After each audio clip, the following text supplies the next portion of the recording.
തന്ത്രപരമായൊരു കൂടിക്കാഴ്ചയായിരുന്നു. ആ സദസ്സിലേക്ക് ആരും വരരുത് എന്ന് റസൂൽ ആഗ്രഹിക്കുന്നുണ്ട്. പക്ഷെ അങ്ങോട്ടൊരാൾ വന്നു, അബ്ദുല്ലാഹി ബിൻ ഉമ്മി മക്തൂം. അദ്ദേഹം അസ്സലാമു അലൈക്കും എന്ന് പറഞ്ഞിട്ടാണ് വരുന്നത്. റസൂല് അദ്ദേഹത്തിന് പ്രത്യഭിവാദ്യം ചെയ്തെങ്കിലും റസൂലിന് ഇഷ്ടപ്പെട്ടില്ല ആ വരവ്. അനിഷ്ടം വാക്കുകൊണ്ട് പ്രകടിപ്പിച്ചിട്ടില്ല. ആകെ സംഭവിച്ചത് റസൂലുള്ളാഹിയുടെ നെറ്റി ഒന്ന് ചുളിഞ്ഞിട്ടേ ഉള്ളൂ. നെറ്റി ചുളിക്കുക എന്നുള്ളതിന് അറബിയിൽ അബസ എന്ന് പറയാം. അബസ എന്ന പേരിൽ ഒരു അധ്യായമാണ്.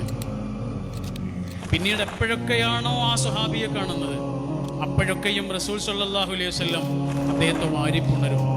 നിങ്ങൾ എൻ്റെ ഉടപ്പറപ്പാണ് കേട്ടോ അബ്ദുള്ള, നിങ്ങൾ എൻ്റെ സഹോദരനാണ് കേട്ടോ. റസൂലുള്ളാഹിയുടെ നെറ്റി ചുളിഞ്ഞ കാര്യം അബ്ദുല്ലാഹി ഇബ്നു ഉമ്മി മക്തൂം അറിഞ്ഞിട്ടില്ല. അദ്ദേഹത്തിന് അതുകൊണ്ട് യാതൊരു വിഷമം ഉണ്ടായിട്ടില്ല.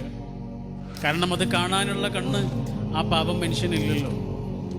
പക്ഷേ ആകാശത്ത് നിന്ന് അള്ളാഹു ഇടപെടുകയാണ്. റസൂലെ ശരിയായില്ല കേട്ടോ. അള്ളാഹുവിൻ്റെ ഏറ്റവും പ്രിയങ്കരനായ റസൂലിനെ അള്ളാഹു തിരുത്തുകയാണ്. ആർക്ക് വേണ്ടിയിട്ട്?